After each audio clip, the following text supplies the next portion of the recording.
మీ ఇల్లు ఎప్పటికీ పటిష్టంగా ఉండాలనుకుంటున్నారా? కాన్ లైఫ్ కెమికల్ తో ఇది సాధ్యం. ఈ నెంబర్ను సంప్రదించండి.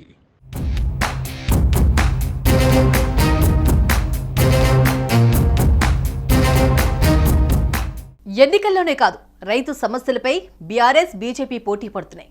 ఎండిన పంటలు, రైతు సమస్యలు, నెరవేరని కాంగ్రెస్ హామీలే ప్రధాన ఎజెండాగా ఈ రెండు పార్టీలు పోరుబాటు పట్టాయి. భూగర్భ జలాలు అడుగంటి ఎండిపోయిన పంటలకు ఎకరాన 25,000 రూపాయల చొప్పున పరిహారం చెల్లించాలనే డిమాండ్తో బీజేపీ, బీఆర్ఎస్ ఆందోళనకు దిగుతున్నాయి. దీంతో ఉమ్మడి కరీంనగర్ జిల్లా హాట్ టాపిక్ గా మారింది. కరీంనగర్ గడ్డపై ప్రజలతో మమేకమై పోరాటాలకు ముందుండే బీజేపీ జాతీయ ప్రధాన కార్యదర్శి ఎంపీ బండి సంజయ్ రైతు సమస్యలే ప్రధాన ఎజెండాగా పోరుబాటు పట్టారు.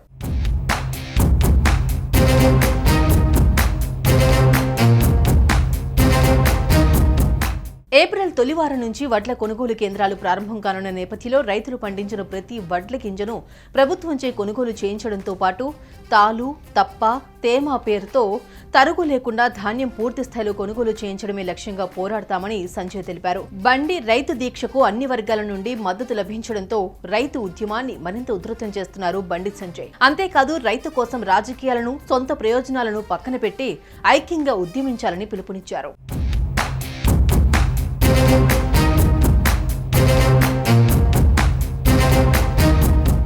వడ్ల కొనుగోలు కేంద్రాలు ప్రారంభమవుతూ ఉండడంతో వెంటనే బోనస్ ప్రకటించి తాలు, తరుగు, తేమతో సంబంధం లేకుండా వడ్లన్నీ ప్రభుత్వమే కొనుగోలు చేయాలని బండి సంజయ్ డిమాండ్ చేస్తున్నారు. కష్టాల్లో ఉన్న రైతుకు తక్షణమే ఎకరాకు 25,000 రూపాయలు నష్టపరిహారం చెల్లించాల్సిందేనని, అట్లాగే రైతు భరోసా పేరుతో రైతులకు, కౌలు రైతులకు 15,000 చెల్లించాల్సిందేనంటున్నారు. రైతు కూలీలకు సైతం ఏటా 12,000 ఇవ్వాల్సిందేనని బండి సంజయ్ డిమాండ్ చేస్తున్నారు. దీనిపై స్పందించిన సీఎం రేవంత్ తాలు పేరిట క్వింటాలకు ఎవరైనా 10 కిలోలు కట్ చేస్తే తాట తీస్తామంటూ వార్నింగ్ ఇచ్చారు.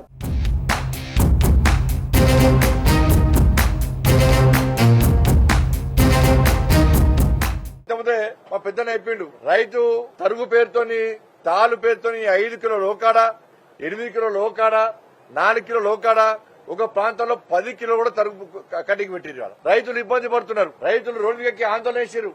అప్పుడు భారతీయ జనతా పార్టీ కూడా పోయి రైతులకు మద్దతు తెలిపింది. అనేక కొనుగోలు కేంద్రాలు పోయి మద్దతు తెలిపినాం. కాంగ్రెస్ పార్టీ ప్రభుత్వం ఏర్పడడానికి ఏం హామీ ఇచ్చింది? మేనిఫెస్టోలో మేము తరుగు పేరుతోని, తాళ్ళు పేరుతోని కటింగ్స్ ఎక్కడ పెట్టాం, పూర్తి పండించిన ప్రతి గింజ కొంటామని చెప్పి, దానికి ఏ నష్టం వచ్చినా రాష్ట్ర ప్రభుత్వం భరిస్తామని చెప్పి ఇదే కాంగ్రెస్ పార్టీ స్పష్టం చేసింది. ఇప్పటి వరకు దాని మీద స్పష్టమైన ప్రకటన లేదు. కాంగ్రెస్ పార్టీ విధి విధానం కనీసం చెప్పే ప్రయత్నం కాంగ్రెస్ పార్టీ చేస్తలేదు. ఇంత కరుణాకర్ రెడ్డి గారు చెప్పారు, చాలా ప్రమాణంగా అయిపోయారు. 2 లక్షలు రుణమాఫీ చేస్తున్నారు. ఇవాళ రైతులను డిఫాల్టర్ గా చూసే పరిస్థితి బ్యాంక్ అధికారులందరూ కూడా వాళ్ళ పిల్లలకు లోన్ల కోసము, ఇంటి లోన్ల కోసము, పిల్లల పెళ్లిళ్ల కోసము, వాళ్ళ కుటుంబ పోషణ కోసము, దేనికో అవసరాల కోసం బ్యాంకుకు పోతే మీరు డిఫాల్టర్లు మీకు లోన్ ఇవ్వమని చెప్పి రైతులను అవమానపరిచేటువంటి పరిస్థితి వాళ్ళ తెలంగాణ రాష్ట్రంలో వచ్చింది.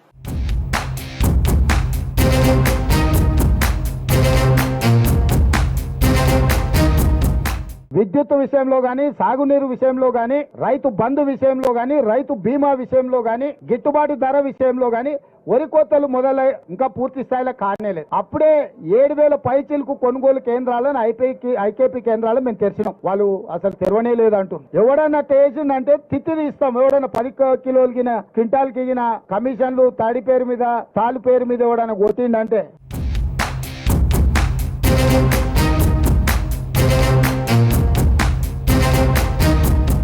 పొలం బాట పట్టిన బీఆర్ఎస్ అధినేత కేసీఆర్ కూడా ఈ నెల 5న ఉమ్మడి కరీంనగర్ జిల్లాలో పర్యటించనున్నారు.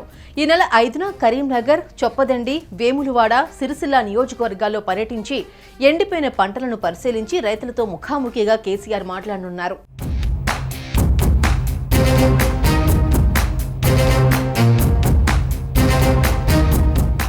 సుమన్ టీవీలో మీ పర్సనల్ అండ్ బిజినెస్ ప్రమోషన్స్ కోసం కింది నెంబర్కి కాంటాక్ట్ చేయండి.